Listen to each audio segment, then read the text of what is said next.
Welcome to my party, we're just getting started. A life is a dream or a nightmare scarring. Hand me a drink cause I think I'm going all in. Get me a shrink who can catch me when I'm falling. Cover up my scars, flip the handlebars. Crashing in my car, wake up in a bar. I'll be a superstar, just on my avatar. This world is so bizarre, empty out the reservoir. Yeah, I'm taking 6 shots, yeah, straight to the face. And I wanna get lost, I'm sick of this place. Don't know how to stop when I'm feeling this way. So I'm taking 6 shots till I'm feeling okay. 안녕하십니까. 아시아투데이 TV에서 매주 목요일 저녁 8시에 보내드리는 송국건의 현장 정치 라이브 방송 시작합니다. 자, 4.10 총선 이제 딱 20일 남았습니다. D-20일 남은 3월 21일 순서입니다. 자, 오늘도 지면 심청 분석을 먼저 해드리고 저녁 시간에 하니까 아침 신문 지면보다는 인터넷판 속속 들어오는 속보를 위주로 심청 분석을 해드릴 텐데 20일 총선 후보자 등록 오늘 내일 합니다. 그러면 본격적으로 20일 안에 레이스에 들어가죠. 물론 본격적인 공식 선거운동은 다음 주 목요일 일주일 후부터 2주 동안 시작이 됩니다.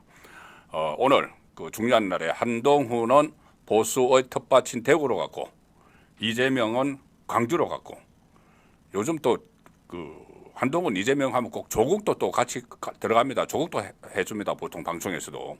왜 그러냐 하면은 지금 비례대표 위성정당에 이 출사표를 던졌는데 조국 혁신당이 조혁당이죠. 근데 뭐 제법 지지율이 자기들 강성 지지층을 중심으로 나오니까 조국도 해주는데 어쨌든 조국은 부산 갔습니다. 그러니까는 자기 본인들이 각자 유리한 지역에 갔죠. 조국은 사실 뭐 부산이 유리하다기보다 더 강주가 더 유리하죠. 강주에 더 올인하는데 어쨌든 자기 고향이라고 오늘 저 부산을 갔습니다. 그리고 이재명 최근에 재판장이 안 나갔는데 아마 구인이 되는 상황을 연출을 하려고 하는 것 같습니다. 그 부분도 잠시 전해드리고 강제 구인, 체포당하는 모습을 보여주려고 하는 거죠. 왜 그런지를 잠시 설명을 드리겠습니다. 그리고 오늘 또 사설에서는 이종석 귀국 항상무 사태 이래서 뭐 2차 윤한 갈등 그런 말이 있었는데 조기에 수습됐는데 그 과정도 소개를 드리겠습니다. 이재명 또 비상징계권, 당직 임명권, 복당 권한 갑자기 자기가 다 셀프 차지를 했습니다. 그 이유는 뭔지 짚어보고 조수진 지금 이야기가 많이 되고 있죠. 조수진 그때 국민의힘 비례대표 의원 조수진이 아니고 채널A 조수진 의원이 있죠. 조수진 의원은 이번에 공천에서 경선에서 아깝게 안 됐습니다. 그 조수진 말고 동명이인 조수진 변호사 옛날에 그 통진당 이정희 보좌관 하던 그 변호사가 좀 엽기적이고 패론적인 이 성폭력 가해자 변론을 했다고 해서 논란이 되고 있는데 도대체 어떤 내용인지 그 부분도 또 집중적으로 살펴보겠습니다. 지금 말씀드린 이 부분은 2부부터 시작을 하는데 김경국 국제신문 전 서울 본부장이 나와서 저와 같이 정치 현장의 일들을 중심으로 파헤쳐 보도록 하겠습니다. 김철건 누군지 기억하십니까? 김철건 이준석 과거에 성접대 의혹 사건 때 그 대전에 가가지고 7억 원짜리 각서 써준 사람 있죠. 그 김철건이 그 이준석에게 작별을 구했습니다. 그러면은 이준석에 대한 폭로가 나올 수가 있겠죠. 자, 그 부분도 오늘 한번 지켜봐야 될 부분입니다. 그 다음에 김남국이 갑자기 그 민주당 더불어민주당의 위성정당에 입당을 했습니다. 의회 입당, 의회 상장, 뭐 코인 이거 가지고 하다가 지금은 이제 의회 입당을 했고. 그 노림수가 있겠죠. 뭔지 보겠습니다. 또 돈 때문이 아닌지 국고보조금. 그 다음에 이 제3지대 무슨 뭐 태풍이니 뭐 해오리니 했는데 제3지대 이낙연 이준석 지금 찻잔 속의 태풍도 아니고 찻잔 속의 미풍으로 끝나고 있는 실태 이준석의 초라한 퇴장 그런 부분도 오늘 같이 들여다보겠습니다. 고르다가 화성을 지역에 나간 이준석 지금 처지가 어떤지 그리고 선거 D-20일 초반 판세 종합적으로 점검을 해보겠습니다. 지금 국민의힘 갑자기 위기다 하는데 어느 정도 위기인지 정말 위기인지 그리고 이 돌파구는 없는지 그런 부분도 오늘 전체적으로 살펴보겠습니다. 지면 그 심층 분석해 드리기 전에 속보 기사부터 하나 전해드리겠습니다. 오늘 어떻게 보면 이게 총선 후에 오늘 이 압수수색이 하나 있었는데 이 압수수색이 총선 후에 전국을 강타하는 회오리가 내관이 될 수가 있습니다. 이게 또 이재명이 연루가 됐는데, 자, 이재명 총선에서 지금 이기든 지든 본인은 이제 감옥에 좀 더 가까이 가고 있죠. 특히 대북 송금 문제, 이 대북 송금은 지금 검찰에서 아직 기소를 안 하고 있습니다. 그래서 총선이 끝나면은 바로 구속영장을 청구를 하고 그러면은 이 체포동의안에 또 올라갈 텐데 5월 30일에 임기 시작이니까는 이재명이 이번에 개항 어려서 원희룡에게 떨어진다면 방탄조끼가 없어지죠. 그러면 바로 구속이 될 수 있는 그 사안이 있는데 그거 말고 지금까지 그 수사가 진행 중이라는 소문만 들렸던 게 있습니다. 뭐냐면은 권순일 전 대법관과의 재판 거래 사건이죠. 재판 거래 이유. 자, 일단 오늘 그 권순일 전 대법관에 대해서 강제 수사에 착수를 했습니다. 지금 그 화면에 나오는데 강제 수사에 착수를 했는데 그 서울중앙지검 반부패수사 3부가 변호사법 위반 혐의로 권순일의 사무실을 압수수색을 했는데 이 권순일은 대법관 퇴임 후에 대한변호사협회에 변호사로 등록하지 않고 화천대유 고문으로 활동하면서 1억 5천만 원을 받은 혐의. 자, 일단은 이겁니다. 자, 일단은 이건데 진짜 그 검찰이 노리는 바는 뭐냐? 재판 거래입니다. 재판 거래. 그러면은 이게 대법관이 재판 거래를 했으면은 엄청난 일이 되겠죠.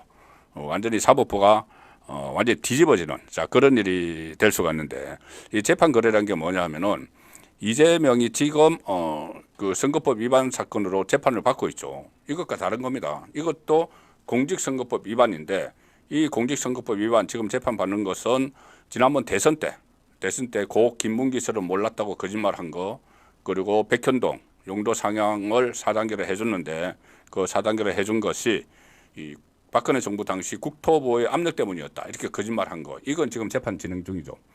그게 아니고 경기도지사 선거 때 똑같은 공직선거법 사항의 이 허위사실 공표로 기소가 돼서 재판을 받은 게 있습니다. 친형 강제 입원 거기에 대해서 그런 사실이 없다고 거짓말한 혐의로 2심에서 유죄가 나왔는데 만약에 대법원에서 그대로 확정이 되면은 이재명은 모든 것이 날아가죠. 그때 경기도지사직도 바로 날아가고 그리고 지금 국회의원도 될 수가 없었습니다. 피선거권이 박탈이 되니까는 거기다 당 대표직은 물론 될 수가 없었고 대선에도 못 나왔고 그런 상황인데 그때 김만배가 권순일 대법관이 그때 최고참이어서 캐스팅 보트를 쥐고 있었죠. 그래서 김만배가 대법원에 이발소 간다고 하면서 뭐 몇 차례나 가서 그 권순일을 만났죠. 그 재판 딱 그 고비고비마다. 그래서 권순일이 무죄 취지로 이끌어서 그것을 파기환송을 시켜버렸습니다. 그래서 이재명은 그때 기사회생을 한 거죠. 완전히 정치 생명이 끝날 뻔하다가 구사일상으로 살아남았는데 그게 재판 거래였다. 왜? 재판 거래면 이제 이 무죄를 이끌어줬으니까 파기환송을 이끌어줬으니까 권순일이 받는 게 있어야 되겠죠. 그 받는 게 뭐냐? 50억 클럽. 조금 전에 말씀드린 고문료 1억 5천 이 정도에서 그치는 게 아니고 50억 클럽에 대장동 50억 클럽에 권순일이 들어가 있죠. 자 그리고 고문료 1억 5천 일도 하지 않고 줬다. 자, 그래서 그게 재판 거래 의혹입니다. 그 재판 거래 의혹을 들여다보기 위해서 오늘 검찰에서 권순일에 대해서 압수수색을 한 겁니다. 그리고 이 과정에서 오늘 서울신문이 이런 기사를 썼습니다. 이 유동규가 이재명 전 옛날 측근이죠. 유동규를 검찰에서 불러서 조사를 했는데 유동규가 과거에 김만배에게서 들었다는 이야기를 서울신문이 취재를 해서 보도를 했습니다. 검찰이 이제 확보한 진술이죠. 그게 뭐냐면은 그 김만배가 유동규에게 권순일 전 대법관이 이재명 대표 판결을 뒤집은 걸 누가 알겠느냐? 자, 누가 알겠느냐? 그거 이야기했다는 겁니다.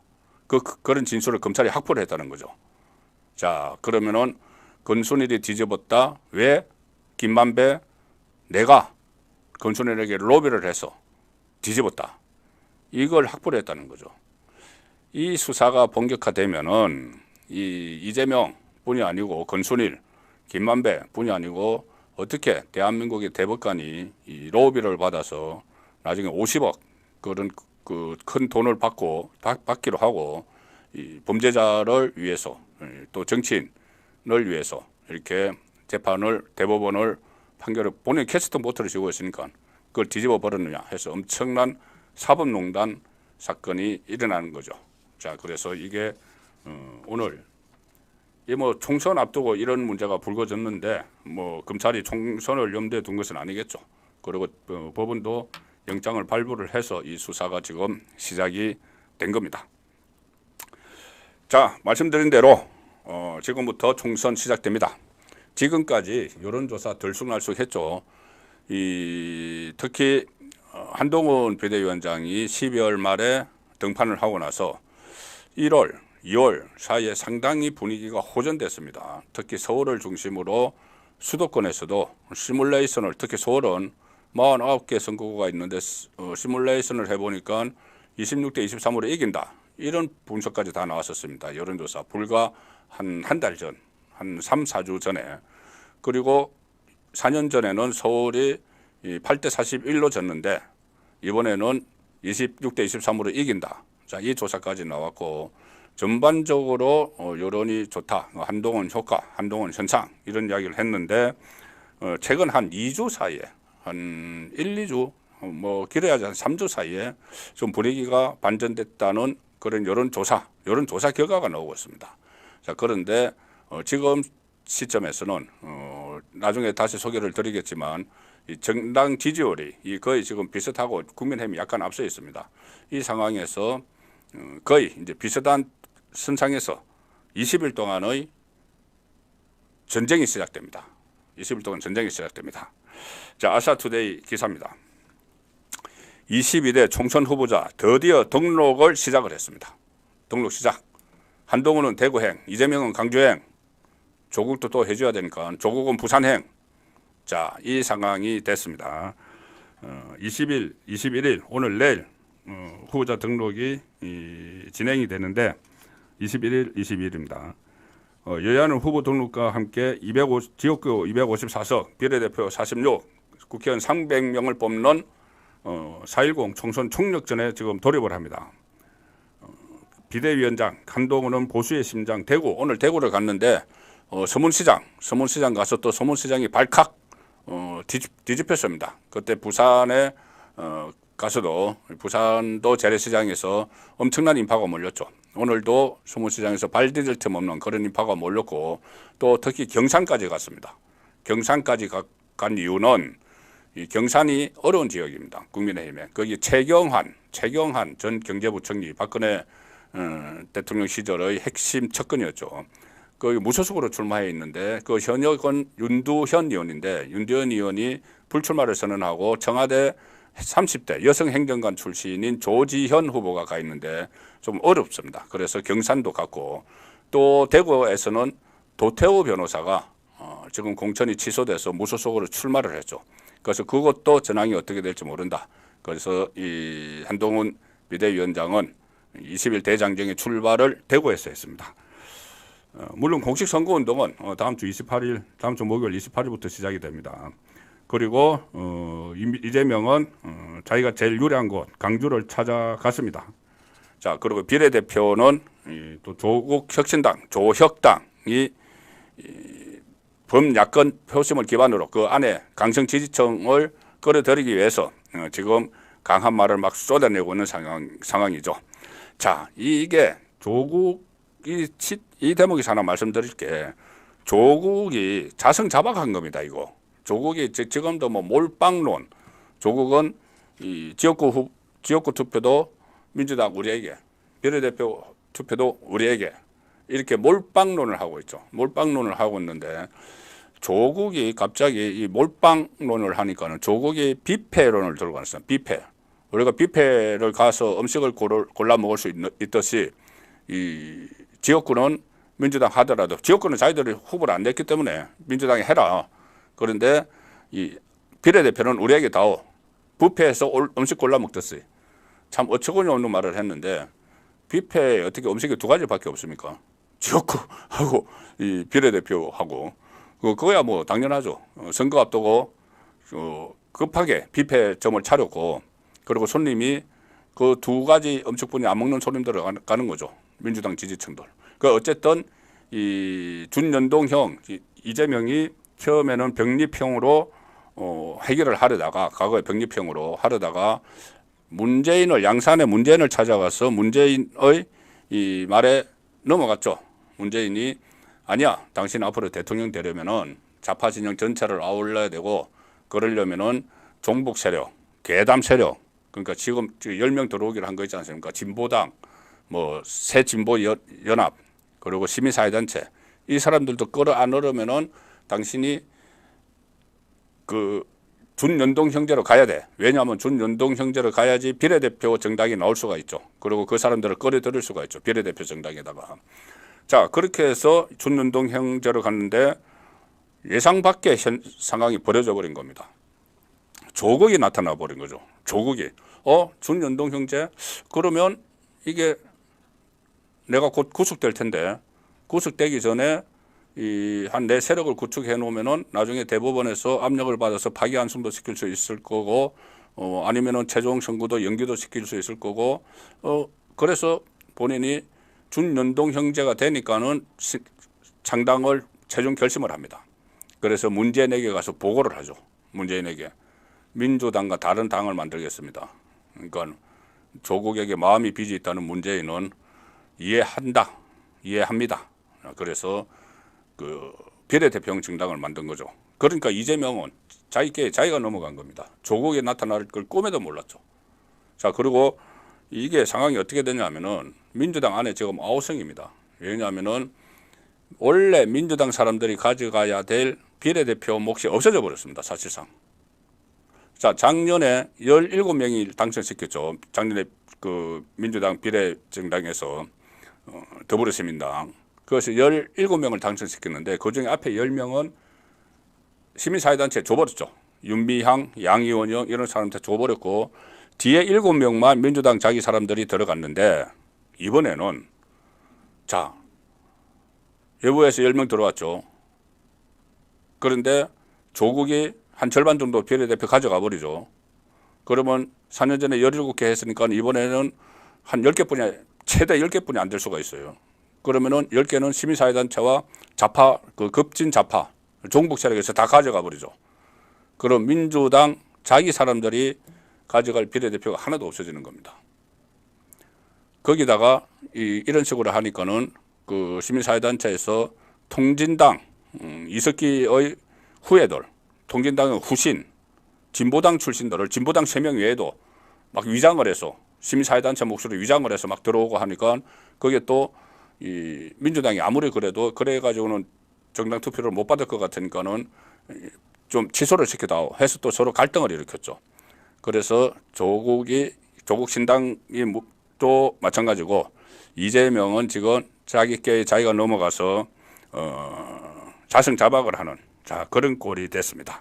그런 꼴이 그 준연동형 비례대표제가 이번에 이제 그대로 갑니다. 그대로 가서 이제 투표를 하는데 물론 지금 공식 선거운동 시작된 건 아닙니다. 일주일 후에 시작됐는데 지금은 예비 후보들이 할 수 있는 그 선거운동을 하는데 어쨌든 이 등록을 했으니까 본격적으로 나서는 거죠. 자, 제외 투표가 3월 27일, 4월 1일 날 있고 사전 투표 이번에 사전 투표 합니다. 4월 5일, 6일 그리고 총선 당일 투표가 있고 또 이번 총선에서는 밀양시장, 대전 중구청장 같은 전국 45곳의 기초단체장, 강력기초위원 재보궐선거도 같이 실시가 됩니다. 자, 아사투데이 인터넷판 기사 중에서 이 부분도 잘 유념해서 보셔야 될 게 하나 있습니다. 이게 이재명이 아마 막판 자기 나름대로는 승부수를 하나 던질지 모릅니다. 뭐냐면은 지금 강성 지지층들이 민주당의 지지층 중에서 강성 맹목적인 지지층들이 조국에게 쏠리고 있죠. 광주 지역, 호남 지역을 중심으로 해서 조국에게 쏠리고 있습니다. 그러면 이재명이 이것을 되찾아오는 방법, 뭘 구상을 막 꼼수를 생각해내겠죠. 그러니까 몰빵을 할 수 있는 거. 지역구든 비례대표든 자기들이 가져올 수 있는. 자, 그 꼼수를 하나 지금 부릴 가능성이 상당히 높아졌습니다. 일단 아시아투데이 이 기사입니다.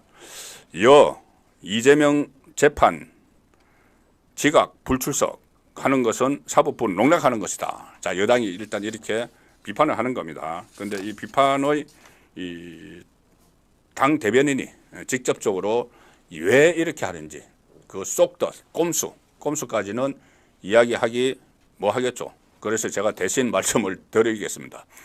자, 일단 박정아 중앙선대위 공보단장은 오늘 논평을 냈습니다. 선거가 20일이나 남았는데 벌써부터 승리에 도취해서 정권 축출을 우려하고 있는 이재명이 사법부를 우롱하는 초법적 행태마저 보이고 있다. 지난 12일 대장동 의혹 재판에서는 선대위 출범식을 핑계로 지각을 하더니 그제 19일 열린 대장동 백현동 성남 FC 사건 재판에는 아예 출석조차 하지 않았다. 그 전날 불출석 사유서를 냈는데 재판부가 받아들이지 않았죠. 그런데도 불출석한 겁니다. 간도 크죠. 자, 그리고 강원도로 가버렸어요. 뭐 선거 지원한다고. 그래서 박정아 공보단장 이야기는 이겁니다. 7개 사건 10개 혐의로 기소된 이재명은 그동안 출퇴근 단식과 피습 사건, 변호인 교체 등으로 사법 절차를 지연시켰고 재판도 무단 불출석과 지각으로 임하고 있다. 비판을 했고 이것은 법과 민주주의 위에 군림하고 있다는 특권 의식에 젖은 사법부 농락 행태다. 자, 이까지 대변인은 공보단장이 이야기합니다. 그런데 이게 그냥 사법부 농락 상태에 그칠까? 재판부에서 뭐라고 했냐면은 변호인들에게 다음 재판에도 안 나오셔야 됩니다. 다음 재판에도 안 나올 겁니까? 선거한다고. 그러니까는 변호인들이 뭐라고 했냐면은 4월 10일 전에까지는 못 나와요. 이랬습니다. 4월 10일 전까지는 서너 개 재판이 더 있는데. 그러니까 재판부가 그 서울중앙지법 형사 33부 김동현 부장판사입니다. 아니 그러면은 우리가 강제 구인할 수밖에 없어요. 이렇게 이야기를 했습니다. 강제 구인. 체포한다는 이야기죠. 일반인이 이렇게 검찰 수안에 불응을 하면은 한 2분 만에 바로 체포해 갑니다. 바로 잡아가죠. 자, 그렇게 한다고 하니까는 변호인들 반응은 뭐 그러시든지 말든지 이겁니다. 왜 그럴까요? 왜? 이재명은 지금 그런 모습을, 그런 장면을 연출하려고 하는 거죠.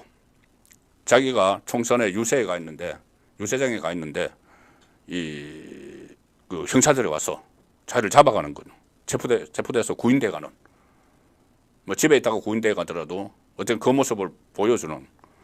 그러면 본인은 본인이 이야기하는 검찰 정권의 피해자 코스프레를 하게 되는 거죠. 극적인 장면을 보여주려고 하는 겁니다. 왜 또 그래야 되냐 하면은 조국이 갑자기 나타나서 나 지금 좀 있으면 구속될 정도로 내가 윤석열 정부에 탄압받고 있어요 하고 막 그 열성 맹목적 지지자들에게 막 하소연을 하니까 그게 먹히거든요. 그러니까 아니야, 원래 저기 탄압받는 사람은 나야. 원래 사법 리스크 내가 원조야 이 말이죠. 조국은 짝퉁이야. 내가 원조야. 아마 그래서 그런 모습을 보여주기 위한, 연출을 하기 위한 의도적인 재판 불출석이 아닌가. 자, 그런 분석이 법조계 그리고 여의도 정가 현장 정치를 하는 사람들 사이에 나오고 있습니다.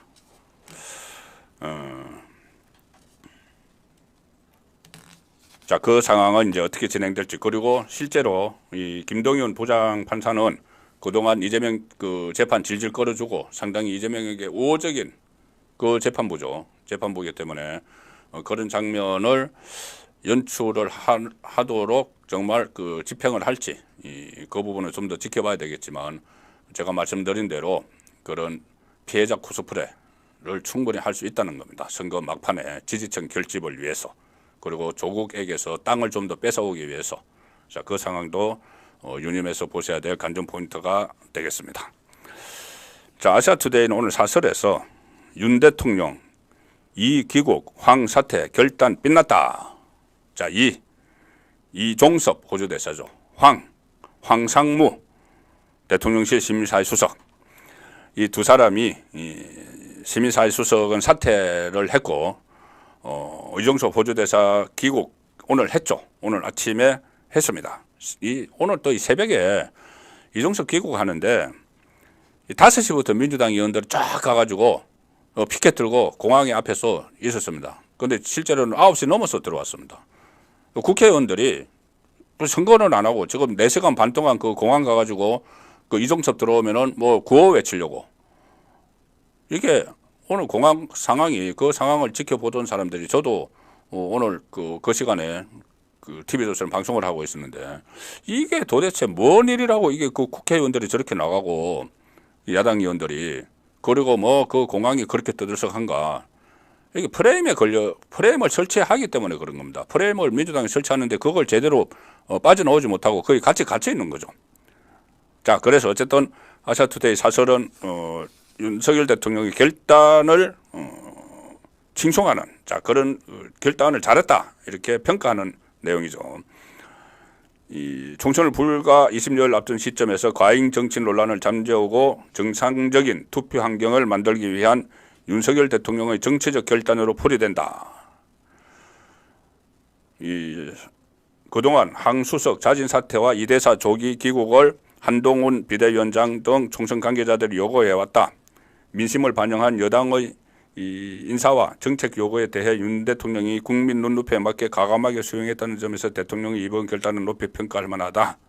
과거에 이준석 당대표 가출소동 벌일 때 그때 껴안기를 보여줬던 모습과 같은 맥락이다. 긴장이 최고조로 될 때까지 기다렸다가 반전 카드를 던지는 승부사의 면모를 이번에도 발휘했다. 자, 사실 이게 어제 새벽에 황상무 사태가 경찰에서 발표가 됐죠. 정확히 6시 49분에 발표가 됐습니다. 그 발표가 되고 나서 아 이제 수습 국면으로 들어가는구나 이렇게 그 예상을 하고 있었는데 그때 여의도 증거에 찌라시가 하나 돌았습니다. 찌라시가 내용이 뭐였냐면은 아주 살벌한 찌라시가 돌았습니다. 자, 윤석열 대통령이 용산 참모 황상무를 자진 그 사표를 수리했다. 그 이유가 뭘까? 수석 국면 천만에 일전을 벌이기 위해서다. 그래서 찌라시 내용입니다. 찌라시 내용 광범위하게 돌았는데 저도 여러 군데서 받았습니다. 찌라시 내용이 뭐냐면은 이제 그 윤석열 대통령이 한동훈 비대위원장에게 나가라고 요구할 것이다. 비대위원장 그만두라고 요구할 것이다. 그리고 심지어 이 정부 라인을 다 비상대기 시켰고 일전을 벌이기 위해서 그리고 용산 출신, 장차관 출신으로 출마한 후보들에게 전부 출마 포기하라고 이야기할 것이다. 좀 악의적인 찌라시죠. 그런 게 막 돌았습니다. 막 돌아서 저도 정말 이게 사실 뭐 큰일이다. 선거 20일 남겨놓고 그런 생각을 했었는데 실제로는 그 이후에 이 황상무 사태 외에 또 이종섭 호주 대사가 귀국한다는 이야기를 한동훈 비대위원장이 했죠. 한동훈 비대위원장이 유세에서 했습니다. 귀국한다는 이야기를 하고 그다음에 또 하나 갈등 요소가 비례대표의 윤심이 전혀 반영되지 않았다. 그래서 이철규 인재영입위원장과 인재영입위원장이 한동훈 비대위원장을 공격을 하는 그런 일도 있었는데 비례대표 순번 오늘 조정을 했죠. 조정을 해서 좀 미흡하게 생각하는 사람들도 많이 있습니다. 그렇지만 어쨌든 뭐 호남 배려가 없었다 했는데 뭐 호남 뭐 제대로 배려된 건지는 모르겠지만 어쨌든 조정을 했습니다. 조정을 했고 당직자 그 대구의 당직자 이다리 전 그 대구시 사무총장을 했을 겁니다. 이다리 씨도 지금 들어갔고 그 당직자가 하나도 없다 그래서 들어갔고 그래서 어느 정도 조정을 했기 때문에 그런 과정을 만들어낸 것이 윤석열 대통령이고 그 결단이 빛났다. 그리고 찌라시에 나오는 일은 없었다. 찌라시는 찌라시였을 뿐이다. 자, 그런 결론까지 나왔습니다. 예, 제가 이렇게 몇 가지 말씀을 드리는 사이에 우리 김경국 전 국제신문 서울본부장이 나와서 지루하게 지금 볼펜을 가지고 기다리고 있는데 지난 시간에는 볼펜 뚝딱뚝딱 한다고 많은 그 시청자분들께서 지적을 하셨습니다. 자, 볼펜 뚝딱 하나 쓰고 계시죠? 그래서 오늘 볼펜 안 가져왔습니다. 알겠습니다. 우리 김경국 기자 모셨습니다. 안녕하세요. 네, 안녕하십니까. 네, 반갑습니다. 자, 이제 20일 남았습니다.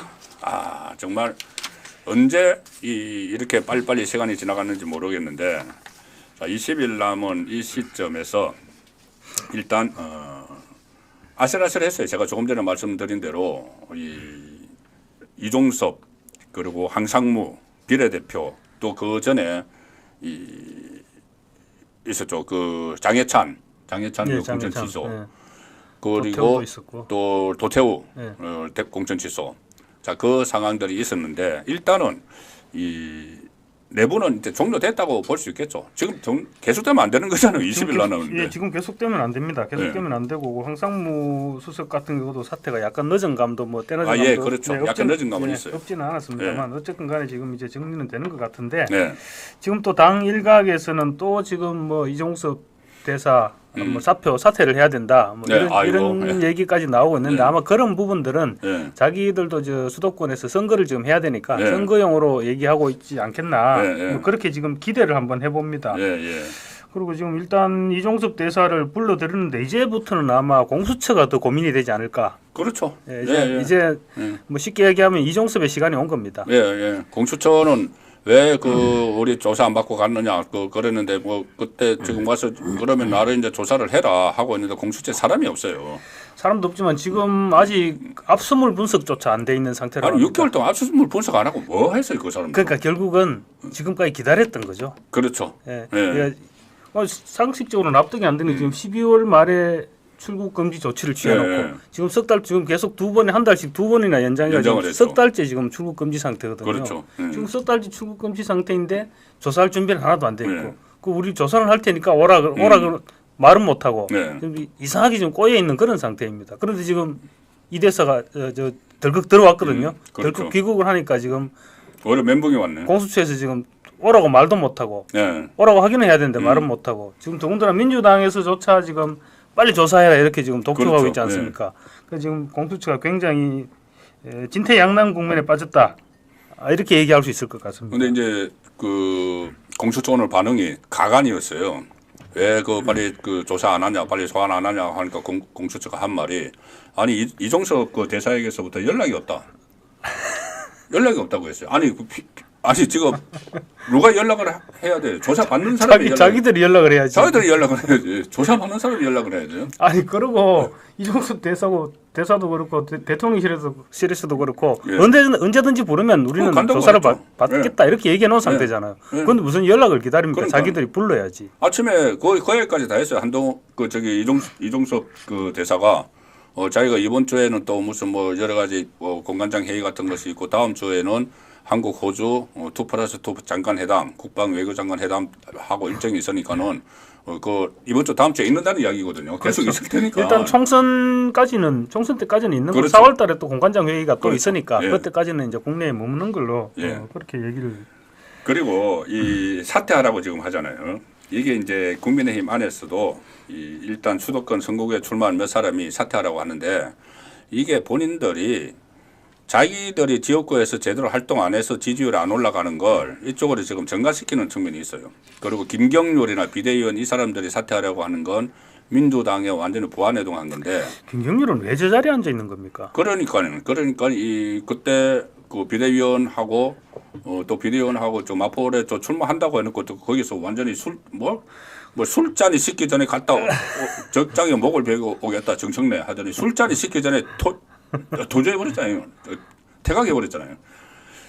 어쨌든 이제 그래서 이 사퇴론을 주장하는 게 이게 얼마나 위험하냐면은 사퇴하면은 이게 끝이 아니고 시작입니다. 늘 그랬죠. 그럼요. 늘상 사퇴 요구를 할 때는 사퇴를 하면 그때부터가 다시 시작이죠. 예. 김건희 여사에게 디올 파우치 사과하라고 했을 때 사과하면은 그거 사퇴 시작이에요. 그래 잘못 인정했네 이렇게 나옵니다. 그럼 수사해야지 그럼. 그리고 대통령도 책임져야지. 만약에 이번에 이종섭 대사 대통령이 처음부터 바로 불러들였으면 또 바로 2차 공격, 3차 공격 계속 들어갔을 거예요. 그럼요. 거기다가 만약에 지금 사퇴를 하면은 잘못했네. 잘못했으니까 사퇴한 거지. 그리고 이 몸통, 이 꼬리 자르기 하지 마 이렇게 할 거예요. 사퇴를 하면 또 이제 책임론 또 내오겠죠. 책임론 나오죠. 꼬리 자르기 하지 말고 몸통 보호하기 위해서, 그러니까 윤석열 대통령 이제 몸통에서 몸통 보호하기 위해서 사퇴하는 것 아닌가, 뭐 이렇게 또 공격을 할 거기 때문에 이거 뻔합니다. 그 패턴이 다 보이는데 이걸 가지고 뭐 사퇴를 해야 된다고 여당 안에서 김경률 비대위원은 항상 이 언론을 제가 자세히 보면은 이렇게 뭐 사퇴 그 이종섭 호주대사 사퇴론 여권 안에서도 나온다 이렇게 하면 꼭 보면 그 이름이 김경률이죠. 그 전에 이제 그 이준석, 천하람 이런 것처럼 유승민 이런 것처럼 그 이런 사람들이 꼭 주목을 받고 싶어 그러는 건지 이게 좀 시민 단체 출신의 한계인지 어떤지 좌파 본능 이걸 잘 모르겠습니다. 좌파 본능. 네, 좌파 본능이죠. 좌파 본능. 너무 제가 뭐 폄훼하는 거 폄훼를 하는 건지 모르겠지만 실제로 이렇게 사퇴를 하고 나면 그 다음에 어떤 일이 벌어질지는 그것까지 생각을 안 하는 거예요. 하면 이제 몸통론해서 이제 20일 동안 이거 가지고 이제 합니다. 그러니까 지금 좌파들은 어쨌든 간에 이 문제를 가지고 오늘 아침에 조금 전에 말씀하시던데 아침에 5시부터 공항에 나가서 그 무슨 추태입니까? 그러니까요. 그렇게 하는 것이 이제 이 대사가 들어와 보니까 뜨거라 싶었던 거예요. 네. 뜨거라 싶으니까 우리는 이걸 지금 계속 이 국민을 끌어가야 된다. 끌고 가기 위해서는 지금 우리가 이렇게 가서 액션도 취하고 해야 된다. 아니 그 국회의원들이 지금 총선 기간에 할 일이 그렇게 없습니까? 5시부터 거기 가서 기다려지고 소위 말하면 뻗치기를 한 거 아닙니까? 뻗치기 한 거죠. 그것도 정부도 제대로 파악 못 해가지고 막 혼선을 일으켜가지고 이게 뭐 싱가포르를 경유를 해서 온다는 둥 그 비행기 편면도 모르고 무조건 5시에 도착한다고 어느 매체 하나 놓으니까 확인도 안 하고 나와가지고 그러니까. 거기서 4시간 동안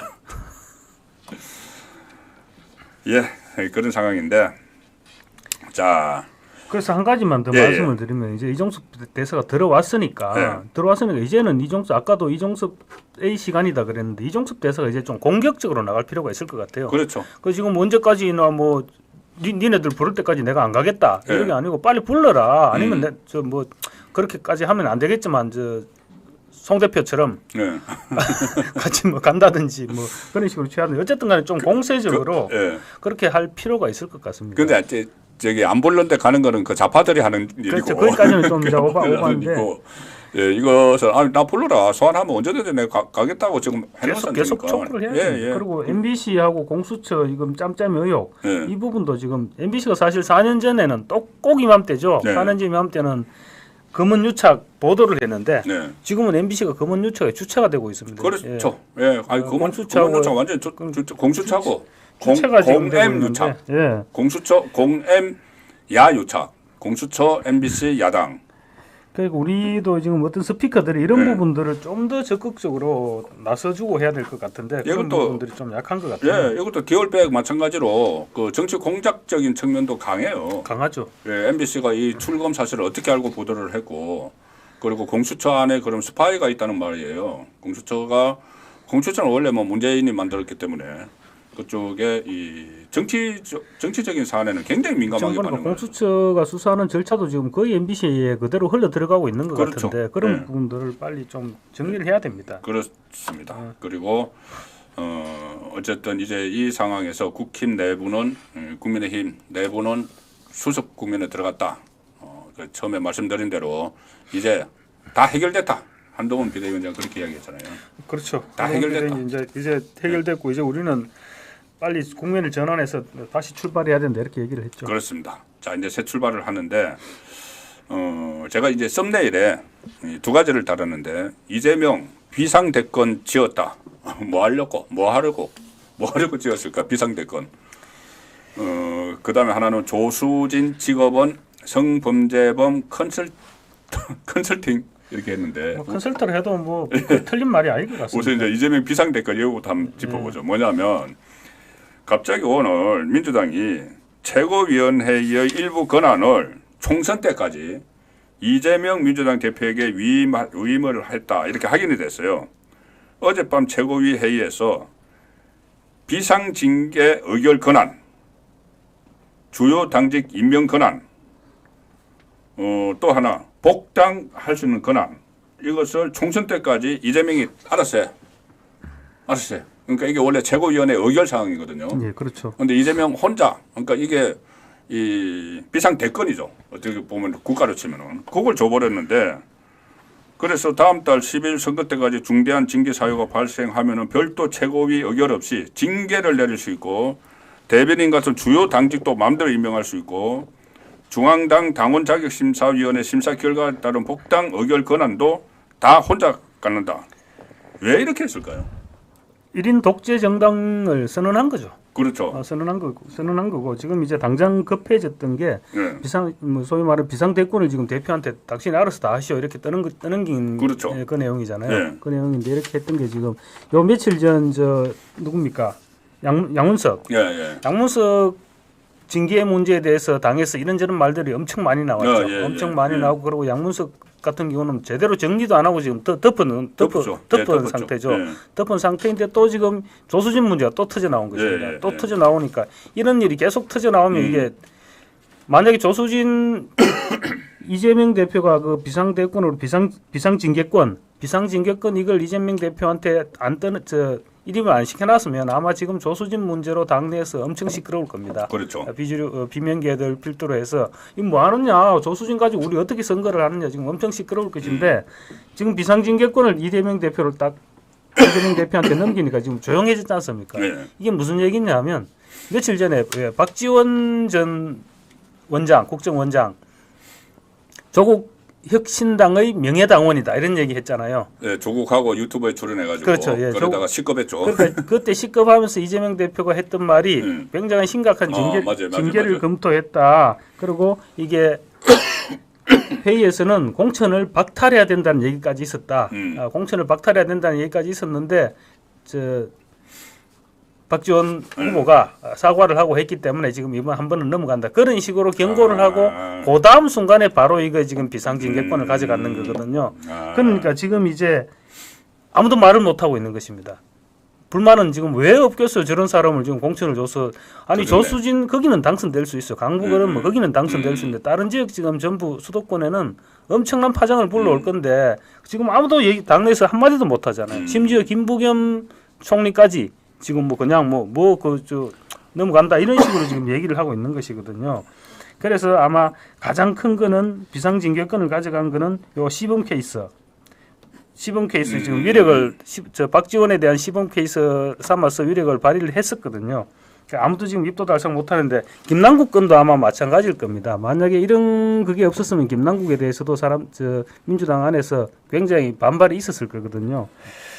그래서 저는 비상징계권은 그런데 당직 임명권 그리고 복당 권한 이거를 지금 가져가는 이유를 생각을 해봤는데 고민을 해봤는데 잘 생각이 안 나더라고요. 그러니까 비상징계권은 이제 엄포용이죠. 그렇죠. 엄포용 이렇게 내가 하는 일에 참견하지 마라. 참견하면 공천 박탈할 수도 있다. 박탈할 수 있다. 그리고 이 조국한테 이렇게 가서 얼씬거리지 마라. 뭐 조국한테면 명예 당원 이런 소리 아무리 박지원이라도 하지 마라. 박지원이가 오버했죠 사실. 오버했죠. 그래서 그 이제 엄포용인데 아마 이 당직 임명권하고 복당권을 이거 자기가 갖겠다고 하는 거는 그 중에서 이게 총선 때까지라고 하지만 실제로 총선 끝나고 나면은 당이 제대로 안 돌아가요. 5월 10일 날 새로운 국회의원 22대가 시작할 때까지는 이 상태가 그대로 될 거예요. 그러면 이재명은 이 복당시킬 수 있는 권한 이거 가지고 지금 나가 있는 사람들 있잖아요. 나가 있는 사람들, 공천에 불만 품고 나가 있는 사람들, 이 사람들이 나중에 복당을 하려면 굉장히 복잡해지거든요. 뭐 심사를 거쳐야 되고 최고위원 그런데 자기가 이 권한을 가지고 있으면은 그 사람들을 막 복당을 시켜가지고 8월 전당대회에 대비하는 거야. 8월 전당대회 대비해서 자기 이제 새로운 세력 만드는. 자 그런 이제 꼼수가 아닌가. 그래서 이 사실상의 비상 대권을 다 가져가는 그런 지금 상황이 벌어지고 있다. 뭔가 이 흉계가 있으니까 이런 일을 벌이겠죠. 그러니까 그래서 제가 고민을 했는 게 일단 비상대권을 잡게 되면 당에 대해서는 총선 때까지는 완벽하게 통제를 할 거 아닙니까? 그렇죠. 완벽하게 자기 통제를 하고 있는데 총선이 끝나고 난 뒤에 그 설령 비상대권을 내려놓는다 해도 그 어디 가겠습니까? 그렇죠. 결국 어차피 총선이 끝나더라도 자기가 계속 그 권한을 갖고 있겠다. 뭐 그런 의도가 아닌가 이런 추측을 네. 이재명이 그런데 하는 걸 보면은 눈에 다 보여요. 다음에는 뭐 할지 이 사람이 이런 말 하는 건 뭐 의도가 뭔지 다 보이거든요. 최근에 그 갑자기 막 그 탄핵 이야기하고 막 하지 않습니까? 예. 탄핵 이야기도 뭐 돌려가면서 해요. 뭐 해고 이야기도 하고 무슨 뭐 박탈 이야기도 하고 쫓아낸다고도 하고 쫓아낸다고도 하고 가는 데마다 그러는데 그게 왜 그러는지 저는 다 보여요. 뭐 보입니까? 다 보이죠. 보이죠. 이게 지금 자기가 이 상태로 총선이 끝나면 네. 자기는 그 다음에 갈 길이 너무 네. 먼 거예요. 그렇죠. 만약에 윤석열 정권이 3년 계속 끌고 가면 네. 자기는 그 3년을 버틸 수도 못 못 버틴다 버티죠. 이런 생각을 네. 하고 있는 네. 거예요. 그래서 지금 감옥 가죠. 그래서 윤석열 정권을 물리치고 네. 내가 한시라도 빨리 우리가 네. 잡아야 되겠다. 그렇죠. 딱 그 얘기거든요. 이제 속마음이 드러나는 거예요. 180석 뭐 자기는 뭐 그런 이야기 하면 안 돼 하는데 그 밑에 있는 사람들이 박지원은 200석 이야기 200석 얘기했죠. 예. 200석 그러면 180석 이상 되면 탄핵 의결을 할 수 있으니까 일단 의결하면은 일단 대통령 권한이 정지가 되고 완전히 혼돈 속으로 빠지잖아요. 헌재에서 나중에 다른 결정이 나오겠지만은 지금 그런 걸 노리는 건데. 그러니까 그렇게 되면 뭐 이재명 재판이 제대로 흘러가겠습니까? 지금도 지금 그렇죠. 재판에 출석 안 하고 하는데. 그 재판 출석 안 하고 그 판사들도 그거 괜히 판결했다가 그 개딸들에게 이렇게 잡혀 찍힐까봐. 변호사가 그러잖아요. 그렇게 뭐 하면 법원에도 별로 안 좋을 건데 이런 식으로 얘기를 하더라고요. 깜짝 놀랐습니다. 아 맞아요. 맨 마지막에 했던 말이 그 말이거든요. 이게 사실 법원에 대한 겁박입니다. 그렇죠. 나중에 두고 보자. 예. 나중에 두고 이게 보자. 이게 법원에 좋겠어 이런 말이거든요. 야, 그 이야기 하니까 갑자기 유창환한테 했다는 말이 생각나네. 그때 많이들 주목을 안 했던데 조선일보에서 기사가 하나 한번 실린 적이 있어요. 저는 그 기사가 아직도 생각이 나는데 유창훈이 그러니까 마지막에 그 영장을 기각했잖아요. 예. 그때 이재명이 나에게 그러니까 방어권을 행사할 수 있는 기회를 다오, 막 이런 식으로 이야기한 것만 보도가 됐는데, 그때 조선일보 양은경 기자가 아마 기사를 썼던 걸로 기억을 하는데, 그 변호사입니다. 변호사 기자인데, 이런 이야기를 했다는 거예요. 이재명이 유창훈한테 앞으로 대한민국이 좋은 방향으로 나가기 위해서는 왼쪽 문을 열어야 될지 오른쪽 문을 열어야 될지 생각을 해라. 그 이야기를 했다는 거예요. 깜짝이야. 오른쪽 문. 그러니까 지금 실제로 그런 말을 했으면 엄청난 얘기인데. 예, 그 보도가 됐습니다, 실제로. 근데 많이들 주목을 안 하던데 그 말을 듣고 오싹했어요. 그 유창훈은 얼마나 겁났겠어. 만약에 자기가 오른쪽 문을 열려면 이거 구속시켜버려야 되잖아. 방어같이 구속시켜버리면 끝나는데. 근데 조금 전에 이야기하신 대로 그 변호인들이 그런다고 그렇게 이렇게 하면 법원에 안 좋을 텐데. 그러니까. 그런 뉘앙스로 얘기를 했었어요. 그러니까 정확한 멘트는 그렇죠. 아닌데. 그러니까 그 비슷해요. 맞아요. 비슷한 취지로 이야기를 했는데 뭐 좋을 게 뭐냐 뭐 이런 식인데 그러니까 그러면은 거의 어쨌든 기고만장하는 거죠. 그렇죠. 거기다가 또 이재명이 이렇게 뭐 탄핵 이야기 계속하는 거는 조국을 의식하는 것도 있어요. 조국이 개싸움은 우리가 한다고 이야기를 했잖아요. 그렇죠. 예. 그러니까 사실상 개싸움은 우리가 한다고 이야기했어. 뭐냐면은 제가 한번 말씀드렸던 것 같은데 조국이 처음에 이재명을 만나서 당 만들고 나서 이재명을 만나서 뭐라고 그러냐면은 그 민주당에서 하지 못하는 캠페인을 우리가 하겠다. 민주당은 중도 확장해라. 캠페인이 뭐냐 하면은 이 검사 독재 정권 퇴진.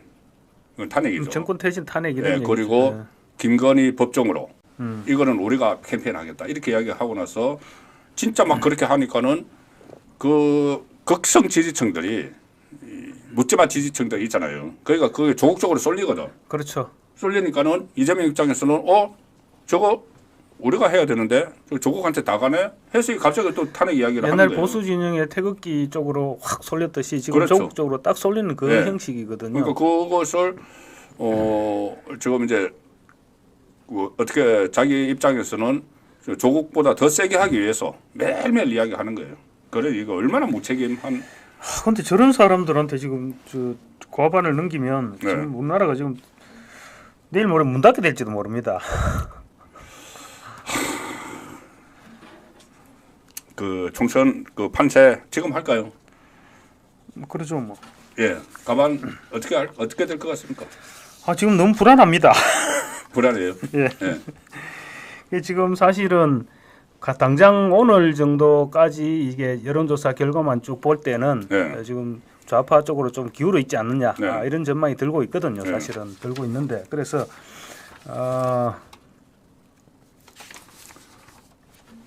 그런데 지금 이제 저 황상무나 저 누굽니까 저 이종섭 대사 네. 이종섭 대사 지금 들어오고 이제 막 다시 시작을 하고 있는 분위기거든요. 그렇죠. 막 예, 다시 예, 시작을 하고 있기 때문에 예.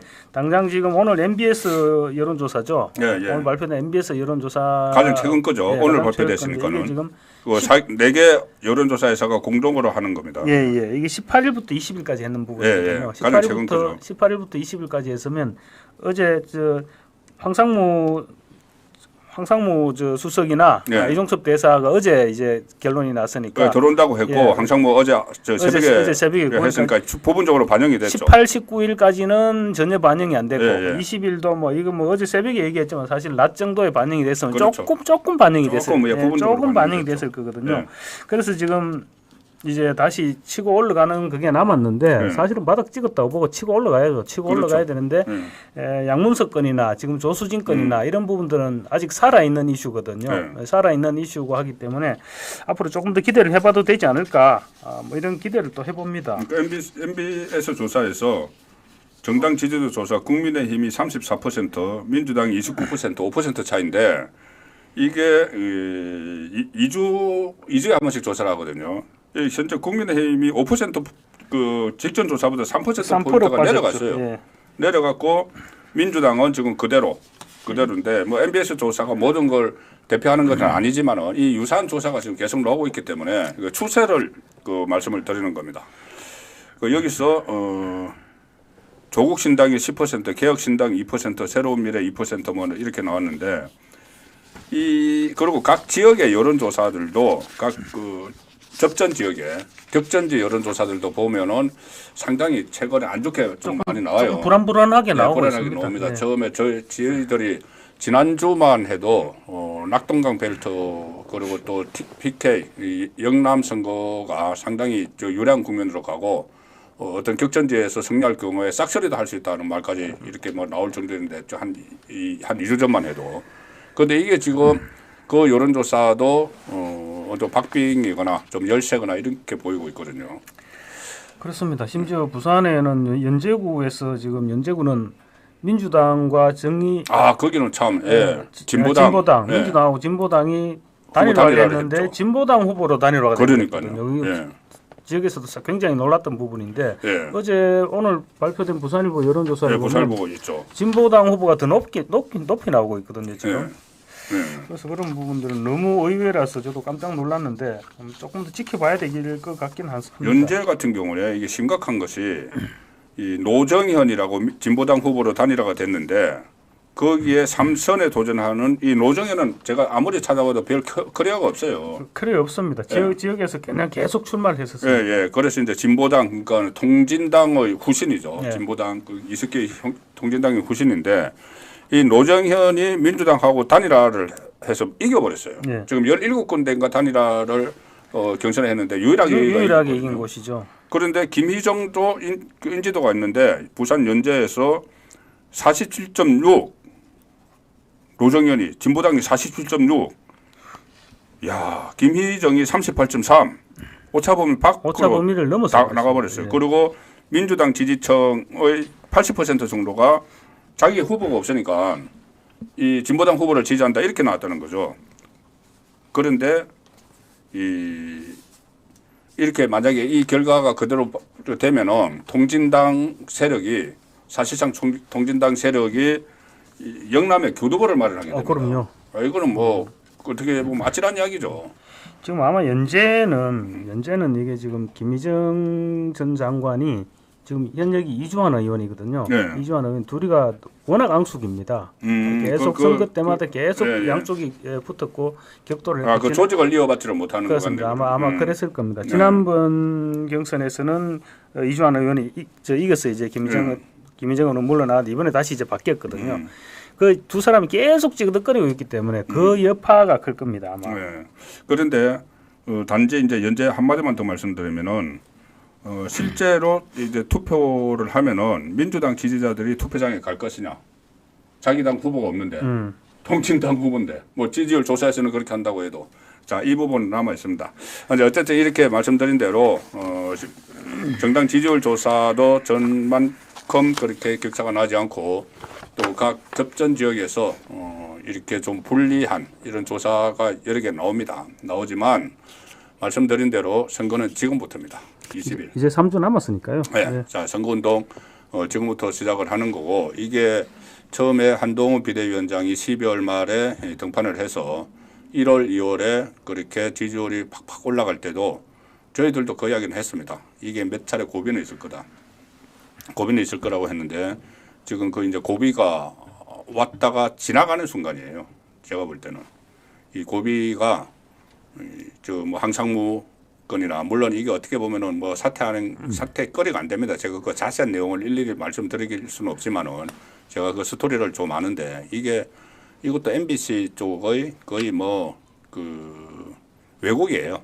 그래서 사퇴할 거리도 안 되는데 어쨌든 그게 논란이 됐고 이종섭 대사도 마찬가지로 이게 그 갑자기 이제 귀국을 해가지고 뭐 하고 이런 상황이 아닌데 어쨌든 귀국했습니다. 제가 아시아투데이 사설 소개드린 것처럼 윤석열 대통령의 큰 결단으로 이루어졌죠. 그리고 윤한 갈등이 또 폭발한다 이렇게 했지만은 그거 다 정리됐어요. 한동훈 그 비대위원장이 모든 걸 해결됐다고 했고 그리고 또 다른 비례대표 문제도 어느 정도 일단락이 됐습니다.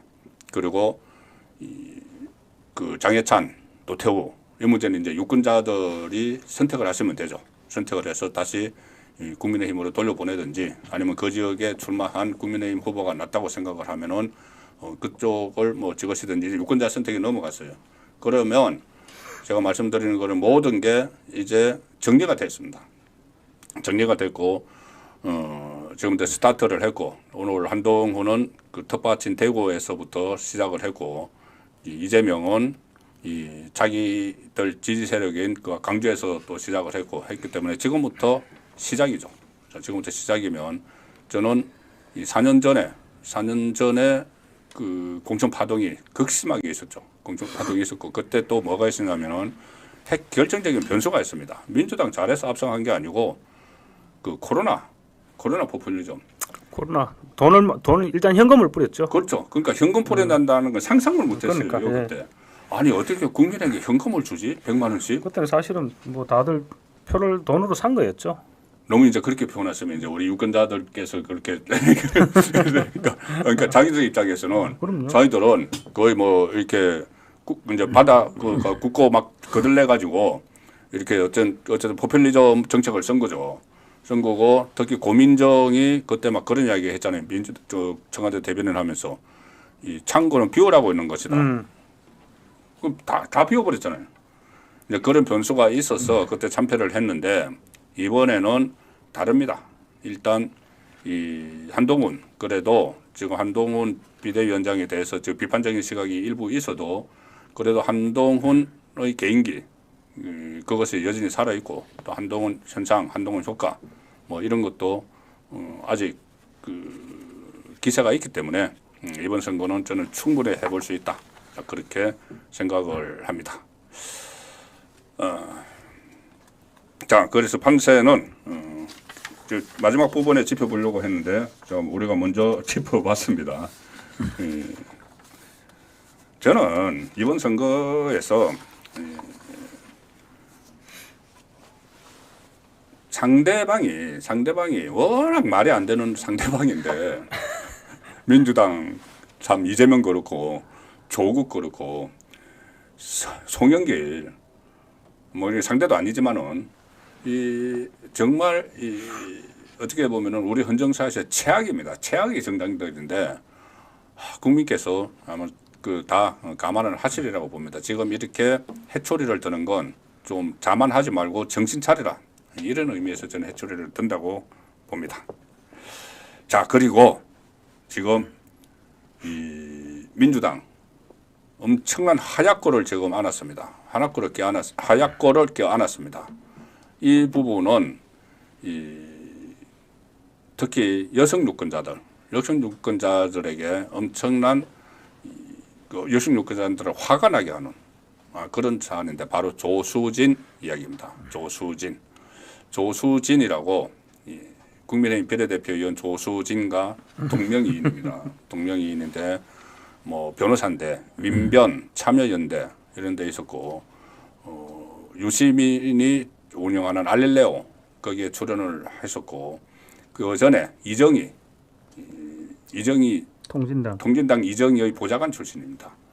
그 조수진이 갑자기 등장을 한 게 뭐냐면은 서울 강북을에 박용진을 뽑아내기 위해서 정봉주를 투입을 시켰죠. 그래서 기울어진 운동장 만들어 놓고 정봉주가 됐는데 이 정봉주가 망발이 드러났죠. 그리고 가짜 사과도 하지 않는 거짓말, 바로 이 목발 경품 이야기입니다. 그래서 정봉주가 날아갔죠. 그래도 박용진에게 주지 않고 새로운 사람을 투입을 했는데 그 사람이 바로 조수진입니다. 조수진도 기울어진 운동장을 만들어서 원래 권리당원 50, 그 지역의 권리당원 50, 그 유권자 50인데 룰을 완전히 바꿔서 권리당원 100%, 전국 권리당원 70%, 그 지역 30% 해서 어쨌든 이렇게 해서 바꿔버렸습니다. 완전히 기울어진 운동장에서 개딸들이 잡혀 찍어놓고. 자, 그 조수진인데 조수진이 지금 엄청난 논란을 일으키고 있습니다. 그 변호 문제죠. 그렇습니다. 조수진 지금 자기는 뭐 인권 변호사다, 뭐 민변 출신이고 인권 변호사다 자기 입으로 그렇게 얘기하고 있는데 이거는 전혀 그런 건 아닌 것 같고요. 사실은 지금 변호 사례들을 보면 거의 뭐 엽기적이고 폐륜적 이런 성폭력 가해자 전문 변호인이라고 해도 사실은 뭐 틀린 말이 아닐 것 같은 그런 지금 사례들이 많이 나오고 있거든요. 지금 최고 악질 변호를 보면 지금 초등학교 4학년이 체육관장에게 지금 성폭행을 당했습니다. 네, 그거 참 말이 많더라고요. 지금.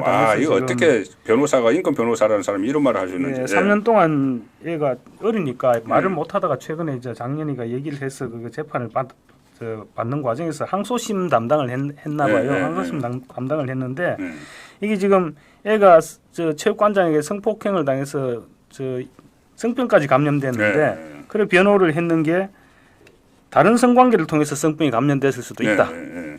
그러면서 가해자의 아버지까지 언급했었거든요. 피해자의 아버지. 그렇죠. 피해자의 아버지까지 언급하면서 그런 이거는 지금 정말로 말해야 다들 분노해야 될 일이거든요.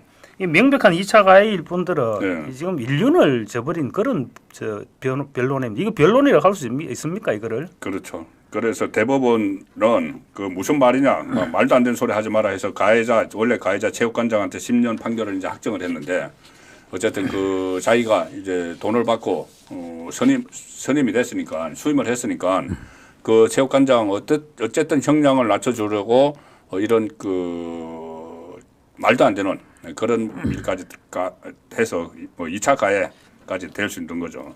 아니 돈을 벌고 싶으면 그럼 돈만 벌면 되지. 그럼 이 정치를 국회의원 배지를 달고 이것도 일종의 명예직이기도 한데 그렇죠. 이런 걸 하려고 그러면 안 되는 거죠. 그렇죠. 지금 이런 일이 한두 가지가 아니거든요. 변론을 해놓고 보면 또 심지어 작년 9월에 블로그에는 자신의 블로그에는 10살 여아의 성착취물을 제작한 가해자를 변호해서 집행유예를 받아냈다. 이 자랑이죠. 이거 보고 이제 내한테 많이 와서 나한테 사건을 많이 맡겨라. 성폭행 가해자들아. 나 그 전문가야. 그러니까. 나 성폭행 가해자 컨설턴트야. 컨설팅 할 수 있어. 그리고 또 뭐 성범죄는 단둘이 있는 공간에서 있었던 일이고 당사자인 피해자와 피고 둘만이 사실을 알고 있기 때문에 증거 싸움으로 봐도 무방하다. 피해자에게 물적 증거가 없는 상황이라면 더욱 자신이 무고하게 고소당했다는 점을 입증하기가 쉬워진다. 이런 어떻게 보면 가르치는 거죠. 그런 얘기도 있고 또 술에 취해서 잠든 피해 여성을 성폭행한 남성도 변호했고 그러면서 이제 피해자가 잠들어 있던 상태가 아니었고 자연스러운 분위기에서 성관계를 맺었다. 전부 가해자들 가해자 입장에서 같은 완벽하게 여성인 피해자 입장에서 변론을 한 것은 거의 찾아볼 수가 없고 전부 다 가해자 입장에서 그것도 아주 악성 성폭력 사건에서 그러니까는 법 기술을 발휘하는 거죠. 그렇죠. 뭐 특수강간도 가해자도 변호를 했고 또 뭐 여성 208명의 몰카를 찍었답니다. 그래서 그런 가해자도 있고 돈만 주면 다 그냥 여고생을 성추행한 강사의 변호를 하면서 이 학생이 이성적인 호감을 표시했다. 피고인이 강사 신분이라 위력에 의한 성추행이 아니다. 뭐 이런 주장도 했고. 참. 이 또 더 재미있는 거는 뭐 재미는 없겠죠. 그래 재미있는 건 아니고 더 말도 안 되는 얘기. 말도 안 되는 얘기는 지금 환자를 성추행한 한의사를 변론하면서 그 자리에서 항의하지 않았기 때문에 일반적인 피해자 모습으로 보기 어렵다. 이런 변론을 했는데 이 성추행 내용이 보면요. 이게 2020년도 그건 몇 년 되지도 않았네. 교통사고를 당해서 목 어깨 통증이 있는 30대 여성 환자가 추나 치료를 한다면서 하의 속옷속으로 손을 집어넣었다는 거거든요. 아이고. 그런 지금 한의사를 변호하면서 방금 그런 얘기를 했었던 겁니다. 그리고 또 자기 블로그에 또 이런 것도 올렸습니다. 그때 아마 재판에서 지고 돌아와서 올린 것 같은데 성범죄에서 무죄라 넘는 것일까 고민한다. 이런 글도 올렸고요. 그러니까 이게 또 그 성범죄뿐만 아니라 임금체불 사업주도 변호했고 또 친일 애국 발언했던 공무원들 옹호했고 보이스피싱 가해자도 변호했고 한두 가지가 아닙니다. 지금 찾아보면. 그러니까 일단 이 변호사니까는 수임이 되면은 자기가 이제 변호를 할 수 있어요. 할 수 있고 자기 직업이니까. 그리고 아무리 흉악 범죄를 저지른 사람도 변호사의 조력을 받을 권리는 있죠. 그런데 문제는 거기다가 변론을 하면서 흉악 범죄 이런 변론을 하면서 법 기술을 부리면 안 되는 거예요. 법 기술을 부려서 가령 가장 많이 하는 게 심신미약이었다 이거 하잖아요. 그렇죠. 이것도 했다고 하거든요. 많이 나옵니다. 성폭행한 사람은 심신미약이었다. 술에 취해 있었다. 술을 마셔서 심신미약이다. 그 법 기술을 그렇게 부리면 안 되는 거예요. 거기다가 또 하나는 피해자에 대해서 2차 가해. 조금 전에 말씀드린 것처럼 피해자의 아버지까지 들먹이는 이 2차 가해. 엄청난 2차 가해. 이성적 호감 표시를 했다. 이런 거는 이런 얘기는 그거 하면 안 됩니다. 자기가 변론을 맡았어도. 그래서 자기가 어떻게 해서든 자기에게 돈을 주고 선임을 한 사람 형량을 낮추기 위해서 이런 법 기술을 부려서 2차 가해까지 가면 안 되는 거고. 그리고 이 사람이 인권 변호사 어쩌고 했었지 않습니까? 그러니까 참여연대 사무총장을 했나요? 참여연대 민변의 사무총장. 참여연대에는 상임위원인가 했는데 참여연대 이런 데는 인권을 중요시하는 데지 않습니까? 인권을 중요시하면은 본인이 그런 사건 안 맡아야죠. 그리고 본인이 인권 변호사라고 하고 나중에 또 국회의원까지 될 생각을 했으면은 오히려 피해자 쪽에 무료 변론을 하더라도 너무 내가 높은 것을 요구하나요? 안 될 말을 하고 있나? 어쨌든 그리고 본인이 이번에 여성 가산점 받아서 국회에 배치달라고 했잖아요. 25점. 25%. 25%. 자, 그러면은 이것은 여성 가산점이라는 게 어떤 그 여성의 정치 참여 그리고 양성 평등 뭐 이런 차원에서 된 건데 그 성피해 그 피해자는 2차 가해까지 하면서 가해자를 두둔하는 이걸로 여성으로서 혜택 받으려고 정치 입문을 하는데 도구를 사용을 했다. 이게 그래서 여성 민우회 같은 여성 단체도 146개 여성 단체가 아니 여성 후보 가산 제도가 성범죄자 변호사 입신을 위한 디딤돌로 써있다. 이렇게 했어요. 후보직 자진 사퇴하라. 그런데 왜 후보직 사퇴 안 하죠? 근데 이재명 대표가 지금 감사 안고 있는 거잖아요. 지금 당장 민주당에도 사실은 민주당 평소에 여성 의원들 인권 얘기, 여성 인권 얘기 얼마나 많이 합니까? 그렇죠. 그런데 이번 조수진 일 있고 난 뒤에 민주당 여성 의원들 한마디도 하는 거 들어봤습니까? 그러니까요. 단 한마디도 입을 완전히 자크를 닫고 있는 거거든요. 지금 어쨌든 간에 이재명 대표가 국민들한테 심판을 받겠다 이렇게 얘기를 한 거잖아요. 그렇죠. 국민한테 심판받겠다는 거는 자기들 손에서는 안 하겠다는 이야기죠. 그렇죠. 자, 그런데 이게 이제 물리적으로 오늘 내일 후보 등록이죠. 그럼 이거 바꾸지는 못해요. 나는 이제 박용진에게 한 번 더 기회가 갈 수 있을까 했는데 세 번째 기회가 있더라도 박용진한테는 안 줄 겁니다. 안 주겠죠. 네. 그래서 이제 그대로 가는 건데 자, 그대로 가는 이유가 있습니다. 이재명이 그대로 가는 이유, 그 아웃 안 시키는 이유. 그냥 단순하게 생각을 하면은 그러면 이제 다른 후보를 안 낼 수도 없고 그 자기 땅인데 그게 자기들은 그렇게 생각하는 거예요. 자기들은. 그래서 그 이야기도 나왔잖아요. 그 조수진이 그 유시민이 했다잖아요. 길 가다가 뭐 배지 주었다. 자, 그 문제는 잠시 후에 살펴보고 왜 이걸 가지고 안 하냐 하면은 이재명도 똑같은 일을 했기 때문이에요. 비슷한 일을. 그렇죠. 비슷한 일을. 조카. 그때 예, 그 대선 때 그 논란이 됐지 않습니까? 논란이 됐죠. 예. 조카가 그때 데이트 폭력이라 그랬죠. 자기가 이재명이 자기는 그러니까, 데이트 폭력이라 그랬는데 예. 사실은 흉악한 살인이었죠. 흉악한 살인이었죠. 흉악한 일가족에 대한 흉악한 그렇죠. 범죄를 저질렀던 부분이죠. 그런데 그것을 자기 조카 변론을 하면서 그때도 똑같은 이야기가 있었어요. 왜 그런 변론을 하느냐 하니까는 뭐 변호사인데 자기 조카가 다른 그 사람을 쓸 수가 없어서 변호인을 선임할 그 형편이 안 돼서 내가 했다. 뭐 그렇게 했는데 그러면 그 과정에서 정당하게 변론을 하려면 해야지. 거기서 그때도 그런 얘기를 했었지. 데이터 폭력. 맞아요. 그 데이터 폭력 중에 일어난 일이다. 이게 어떻게 데이터 폭력 중에 살인을 합니까? 자, 그래서 본인도 그때 그래서 피해자가 소송까지 했어요. 데이터 폭력이라는 말 듣고. 근데 최근에 이제 그게 뭐 무죄로 나온 것 같은데 어쨌든 본인도 변호를 하면서 그런 같은 일은 아니지만은 변호를 하면서 자기도 뭐 데이터 폭력 이렇게 법 기술을 쓴 적이 있고 또 부당한 거는 사회적으로 통념상 볼 때 옳지 않은 거 변론을 맡은 적이 있고 하기 때문에 이걸 처리를 하지 못하는 그런 측면도 있는 거예요. 이재명 대표 기준으로 보면 웬만한 범죄는 범죄가 아니죠. 그렇죠. 뭐 웬만한 막말은 막말도 아니고 그러니까 막말 뭐 하는 사람들 그대로 다 지금 공천을 줘서 지금 내보낸 상황이죠. 그 조금 전에 그 이야기인데 이 공천도 받기 전에 그 이제 그 박용진하고 마지막으로 이제 또 경쟁을 하게 되니까 유시민이 뭐 그렇게 이야기했던 유시민 프로에 그 계속 출연했거든요. 조수진이 갈릴레오에. 그렇죠. 예. 그 지금 이게 사실은 뭐 조변이 배지 주었다. 그러니까 유시민 말이 이제 그러니까, 조변, 조수진 변호사. 조변이 배지 주었다 이러면서 자기들끼리 판대소를 하고 이랬다는데 지금 도대체 서울 강북 주민들을 얼마나 무시하는 내용입니까? 이런 말들이.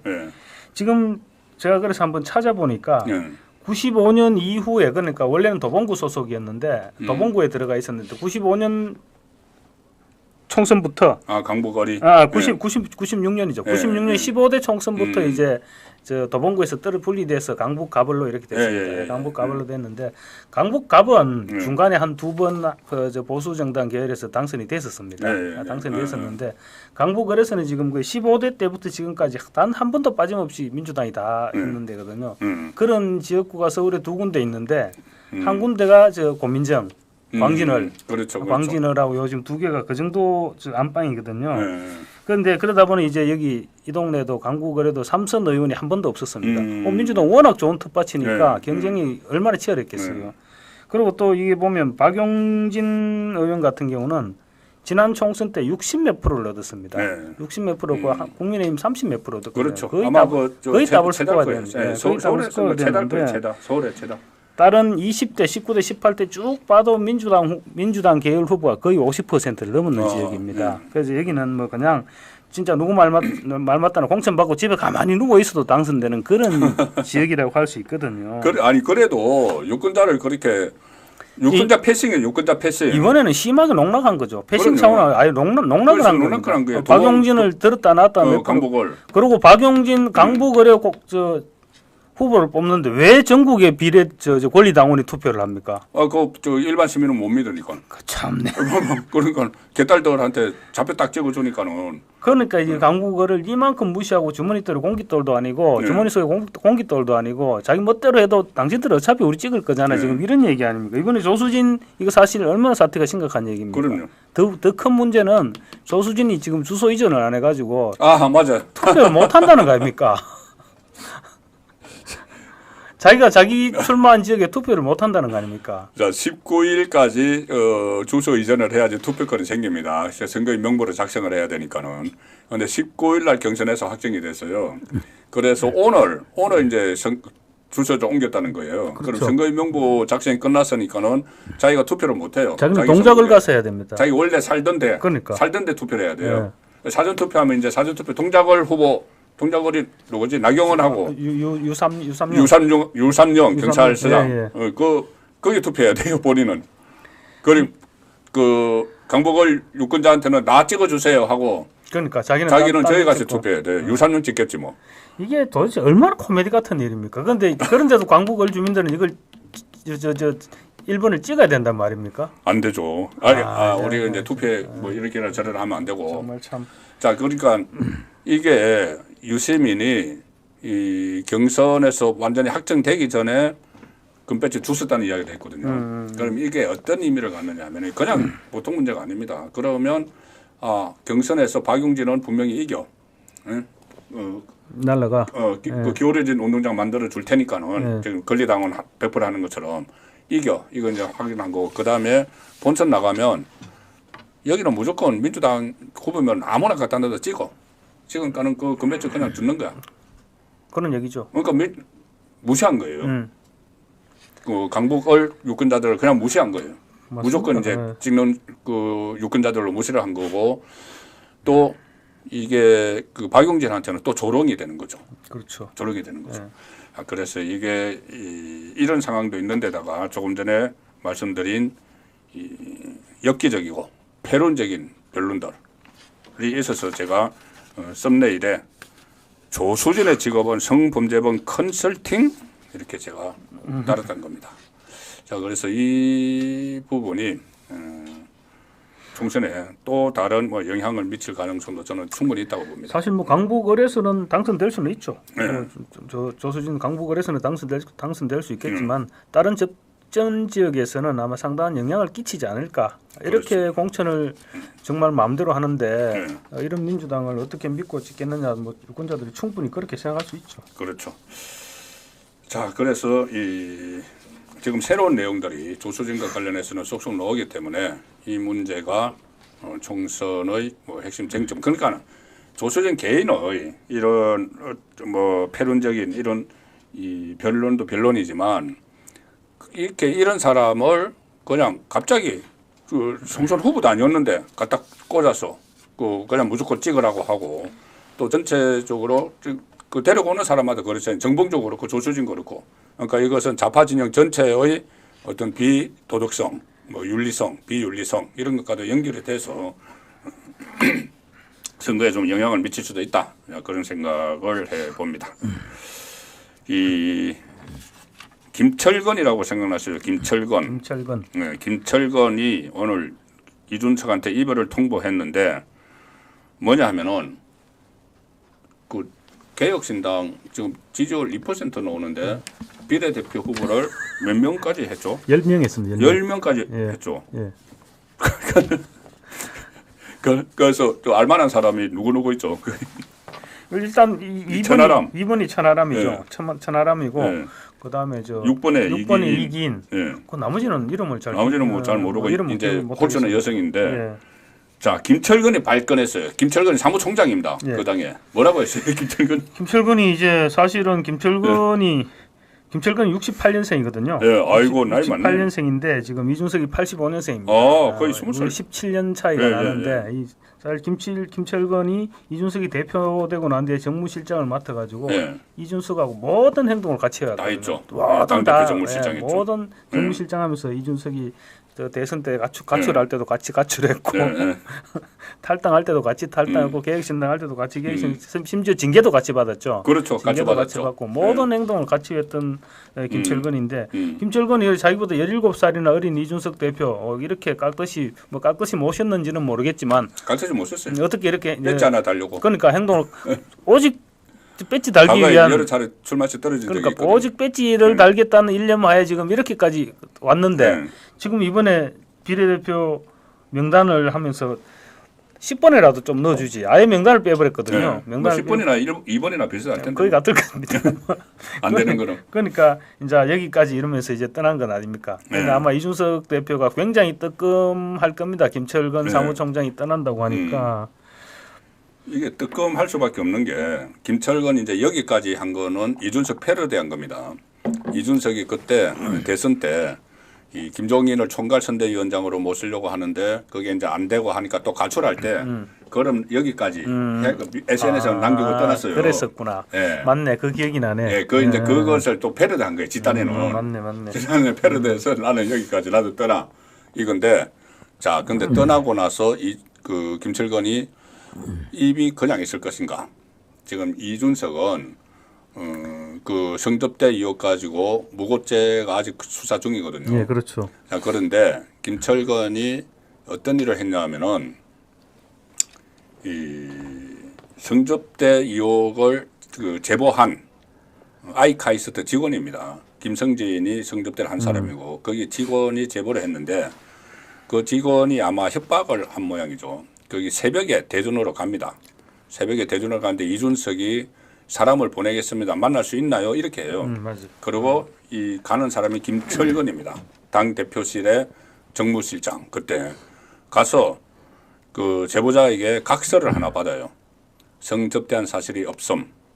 그런데 대신 뭐를 건네주냐면은 7억 원 투자를 해주겠다. 투자 유치를 해주겠다는 각서를 줘요. 자, 그래서 그러면 7억 원으로 입막음한 것 아닌가? 이 의혹이 지금 있습니다. 이 의혹이 있는데 이게 그런 의혹 때문에 당에서는 징계를 받았는데 지금 경찰 수사에서는 이것은 아마 무혐의가 된 것 같아요. 뭐 별 걸려는 안 놓은 것 같은데. 그런데 그걸 이제 부인을 했기 때문에 김철건이 부인을 했기 때문에 아니야 이것은 그 별개야. 끝까지 우기는 거죠. 별개야. 그런데 김철건이 내용을 다 알고 있죠. 만약에 김철건이 입을 열면은 이준석은 새로운 또 위기가 될 상황이 지금 김철건이 이 하나의 지뢰가 되어 있는 거죠.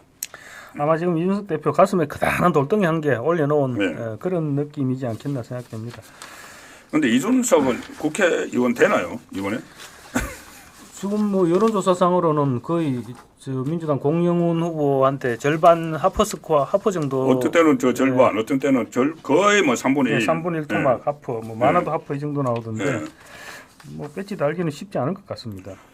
아니 그래 이준석은 자기가 이제 그 배지를 달려고 여러 군데를 골랐잖아요. 그렇죠. 처음에는 국민의힘에 남아 있으면서 노원병은 3번이나 졌기 때문에 노원병에 가면은 또 질 거다. 자 그러면은 어디 가면 조금 그 가능성이 있겠느냐 하다가 이제 TK 대구 이야기도 나오고 대구에 가서 뭐 앉아서 밥만 먹는 살찐 고양이 12마리 이렇게 하면 조롱도 하고 그다음에 세종시 이야기도 나왔어요. 맞아요. 세종시 이야기도 나오고 하다가 자기가 고르고 골라서 간 데가 바로 그 화성을입니다. 화성을. 왜 화성을로 가느냐. 그러니까 동탄 신도시를 끼고 있어요. 그래서 삼성 연구소 같은 여러 가지 이 반도체 벨트죠. 자, 거기를 왜 갔느냐. 거기 평균 연령이 34세. 그러니 본인은 2030이 다 지편이라고 생각을 하잖아요. 사실 이제 그 정도 평균 연령이 낮으니까 지금 20% 때도 저 지지율이 나오고 이런 거죠. 그런데 거기서 어쨌든 뭐 20% 나왔다고 해도 거기가 원래 저기 저 나오는데 공용훈이 46.2, 23.1 이준석 딱 하프인데 딱 절반인데. 저거보다 더 차이 난 데가 있어요. 19점 얼마도. 예, 그 더 차이 난 데가 있습니다. 그리고 저 지역이 원래 이원욱 지역이에요. 이원욱. 저 같이 데리고 간 민주당 이원욱이 국회의원을 하던 데입니다.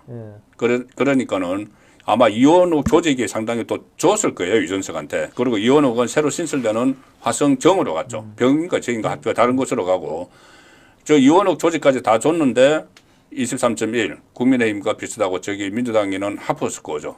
그럼 당선은 물 건너간 거죠. 자, 당선은 물 건너간 상황에서 이 개혁신당도 지금 여론조사 갤럽 기준으로 2% 나왔습니다. 2% 나왔고 그 후보들 내보낸 후보들 금태섭은 종로에서 5% 전부 5% 희한해요. 다 종로에서 5% 그다음에 그 허나 영등포 갑에서 5% 또 있던데 그 5% 그러니까 지역구는 5% 비례대표는 2% 이렇게 됐거든요. 그러니 처음에 무슨 뭐 뭔가 할 것처럼 제3지대 양양자도 뭐 그거 그렇죠. 양양자도 그 5% 선이에요. 그런데 양양자는 오늘 또 본인도 기자회견 하려고 하다가 또 취소를 했어요. 그럼 갑자기 스테이를 하네요. 오전까지만 해도 기자회견하고 탈당할 것처럼 무소속 출마할 것처럼 얘기를 하더만. 그러니까 비례대표 그렇게 순번 정하는데 나는 알지도 못했다 뭐 이거 아니에요. 자, 그래서 이제 찻잔소 그 미풍, 찻잔소 태풍이 아니고 제3지대는 차차 속 미풍으로 좀 소멸 단계에 들어가는. 지금 뭐 총선 끝나면 거의 다들 소멸되지 않을까. 그렇죠. 심지어 지금 녹색 정의당 같은 경우 지금 꽤 오래된 그래도 나름대로 우리 네. 저 3지대 중에 전통 있는 정당인데 그렇죠. 이 녹색 정의당도 이번에 여론조사마다 거의 1%거든요. 거의 1%밖에 안 나오고 있기 때문에 그래서 심상정 대표가 전 대표가 지금 뭐 고향에서 어떻게 당선될지 어떨지 몰라도 심상정이 또 제가 사는 지역구입니다. 아, 그렇죠. 당선될지 어떨지 모르겠지만 이거 그 심상정 안 되면 이번에 사실은 원외 정당으로 이제 추락하는 거거든요. 그렇죠. 그러면 아마 거의 소멸 순서로 접어들지 않을까 그런 생각도 듭니다. 예. 자, 그 상황에서 또 오늘 오랜만에 들리는 이름이 하나 있었어요. 김남국, 코인 김남국. 예, 코인 김남국. 이 갑자기 민주당의 위성 정당이죠. 그 더불어민주연합 여기에 입당을 했죠. 예, 입당을 했습니다. 입당을 했는데 김남국 의원이 82년생이거든요. 그럼 아직 40대 초반입니다. 40대 초반인데 지금 뭐 민주당을 탈당해서 이번에는 출마를 못하지만 뭐 앞으로 정치를 자기는 계속 하고 싶을 거고 또 정치 뭐 발들이 났는데 해야 되지 않겠습니까? 그렇죠. 정치를 하기는 해야 되겠고 지금 이대로 계속 있다가는 까딱 잘못하면 다음에 또 복당하기도 그렇게 쉽지는 않을 것 같고 하니까 지금 더불어민주연합에 오늘 뭐 페이스북에 글을 올려놨던데 복당해서 입당해서 일을 시작한다고 글을 올려놓은 걸 봤는데 뭐 어떻게 보면 사실은 지금 이재명 대표 입장에서도 지금 당장은 김남국을 복당을 시키기는 좀 힘들잖아요. 지금 국민들 눈치도 있고 하니까 제 생각에는 뭐 좀 이야기가 좀 오가지 않았을까? 아, 당연하죠. 이거는 이제 끝나고 나면은 지금 뭐 김남국이 지금 뭐 비례정당 후보로 출마하고 이런 건 안 됩니다. 다 끝났기 때문에. 그런데 이게 끝나고 나면 합당을 하거든요. 뭐 자연스럽게 이제 우회 복당이죠. 우회 복당. 그렇죠. 우회 복당이고 사실은 꼼수 복당입니다. 꼼수 복당이죠. 책임지고 탈당한다고 한 게 1년 채 안 되는 것 같은데 1년 남짓 되는 것 같은데. 자, 그러면은 이게 이재명이 마지막으로 김남국에게 이 정치적 명예회복을 시켜준 거나 마찬가지예요. 그런데 왜 정치적 명예회복을 시켜줄 수밖에 없느냐. 김남국이 많은 것을 알고 있거든.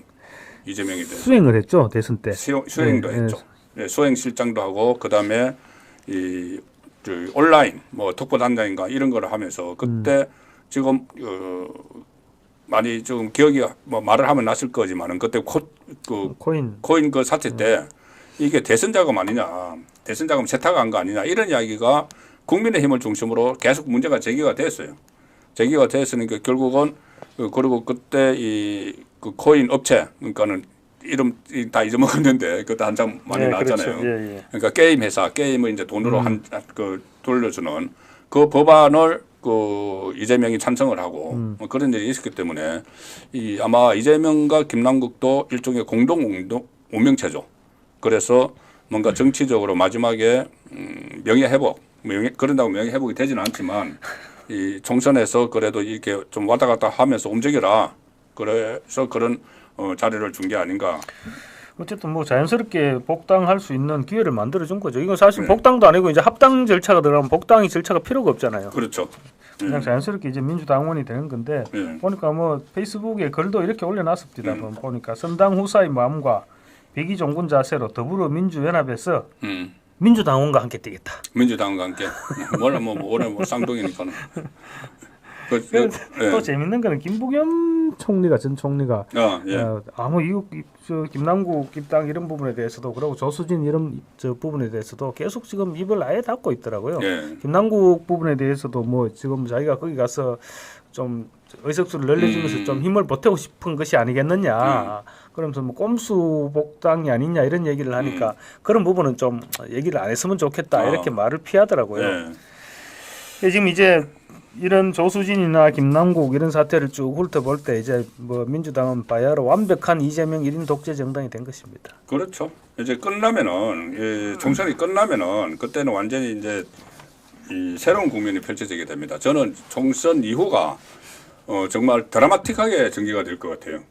일단 그 국민의힘이 총선에서 이제 승리를 하면은 더욱더 그렇고, 총선에서 승리하면은 조국은 곧바로 이제 대법원 확정 판결 나오면 구속되죠. 바로 가야죠. 네, 바로 구속되죠. 이재명은 대북 송금 이것이 좀 검찰에서 그대로 지고 있어요. 수원지검에서 기소도 안 하고 지고 있습니다. 네. 이게 원래 이 선거 전에라도 제가 취재한 바로는 선거 전에라도 구속영장을 청구를 하자는 게 일선 검사들의 주장이었어요. 검사들 화가 많이 예, 났죠. 부글부글 끓었어요. 그런데 아무래도 검찰 수뇌부에서는 총선 앞두고 그렇게 하는 것은 좀 모양이 좋지 않다. 이렇게 좀 검찰 수뇌부에서는 예, 정치적인 정무적인 뭐 판단을 할 한 수밖에 것 없겠죠. 같아요. 그런데 검찰 일선 수사 검사들은 이거 분명히 구속감인데 청구를 하자는 게 있었고 또 하나 새로운 게 제가 조금 전에 모두에 말씀드린 건순일 재판거래 그렇지, 건순일. 압수수색 들어갔거든요. 압수수색 했으니까. 그거는 또 시작을 할 거고 또 그 법인카드 유용 이거는 지금 저번에 뭐 선거법으로 그 김혜경 기소된 거 이거하고 별개입니다. 별개죠, 이제. 완전히 별개로 그러니까 일제 산프 뭐 1,000만 원어치 과일 소고기 10인분 뭐 초밥 이런 거 있지 않습니까? 이거는 국고 손실이 됩니까? 국고 손실이죠. 네, 국고 손실죄로 지금 고소 고발이 돼 있어요. 국고 손실죄입니까? 국고 손실입니다. 예. 그 뭐 횡령 배임도 있지만 국고 손실죄로 돼 있고 또 특히 이 배소연 씨와 조명현 씨를 세금으로 공무원으로 특채를 해가지고 개인적으로 이 수발을 들게 한 이런 문제들 엄청나게 많습니다. 그래서 선거 끝나면은 이 검찰이 제대로만 수사를 하게 하고 법원이 올바른 그 신속하게 판결을 내리면은 이재명도 선거 이후에 곧 송영길과 만난다. 그리고 조국도 같이 만난다. 그런데 문제는 그런 사람들이 지금 총선에 나와서 전국을 다니면서 이 표를 달라고 그 호소를 하고 있는 자 그것이 정말 저도 정치부 기자 35년 했고 우리 김경국 기자도 30년 했지만 지금까지 보지 못한 그런 행태가 일어나고 있는 거죠. 예. 마지막으로 하실 말씀 있으십니까? 아니 그래 저는 그런 사람들이 방금 말씀하신 것처럼 그런 사람들이 전국을 돌아다니면서 호소를 하고 있는데 그런 호소들이 먹혀 들어가고 있는 것 같은 여론조사상으로는 유권자들께서 최종 판단을 선택은 어떻게 하실지 모르지만 그런 호소가 먹혀 들어간다는데 정말 그 뭐 제가 자괴감이라 할 건 아니고 무슨 하여튼 뭐 지금 굉장히 기분이 이상합니다. 그렇죠. 그게 이제 제가 처음에 말씀드렸다시피 어차피 한번 출렁일 때는 그 불가피한 거고 쫙 계속 그 선거 D-100일부터 쫙 지금 계속 내달릴 수는 없잖아요. 그래서 한번 지금 조정기를 맡고 있다고 보고 모든 게 지금 제로에서 지금부터 시작을 한다. 그런 각오로 아마 국민의힘도 뛰어야 될 거고 그리고 사실 이 보수 우파 진영의 유권자들이 많이 이제 실망을 하시는 일이 최근에 뭐 몇 가지 있었을 겁니다. 뭐 장해찬, 도태우 이런 것을 비롯해서 그 부분도 이제 마무리가 됐으니 이제부터는 20일 동안 본격적으로 뛰는 일만 남은 거죠. 후보들이 뛰어야 됩니다. 한동훈 비대위원장에게 너무 의존하지 말고 후보들이 뛰어야 됩니다. 그 뭐 안 된다고 계속 자꾸 남탓 좀 하지 한상무 말고. 때문이니 뭐 이종섭 때문이니 이런 말을 하지 마시고 후보들이 본격적으로 뛸 때입니다. 지금부터 20일 동안은 죽자 살자 하고 뛰어야죠. 자, 오늘 순서는 일단 여기서 마치고 김경국 기자 수고하셨습니다. 감사합니다. 네, 감사합니다. 네. 자, 그리고 저는 정말 감사드리고 싶은 게 지금 1,045명께서 시청을 하고 계신데 너무 감사합니다. 왜 감사하냐면 특별히 감사하냐면은 지금 이 시간에 메이저리그 개막 2차전 하고 있거든요. 오타니 소헤이 나오고 김하성 나오는 그 경기도 안 보시고 제 프로그램을 봐주셔서 너무 감사드리고 또 이 시간에 이 한국 태국 축구하고 있습니다. 축구. 우리 손흥민 선수, 이강인 선수 나온 축구하고 있는데 그것도 아마 뭐 시청을 하시면서 제 것도 같이 봐주실 것도 같은데 어쨌든 이 늦은 시간에 이렇게 같이 시청을 해주시고 격려해 주셔서 대단히 고맙습니다. 예. 자, 목요일 보내드린 송국근의 현장 정치 오늘 순서는 여기서 마칩니다. 또 일주일 후면은 공식 선거운동에 들어갑니다. 자, 그때는 좀 더 풍성한 내용, 정보를 가지고 찾아뵙도록 하겠습니다. 오늘 시청해 주셔서 고맙습니다.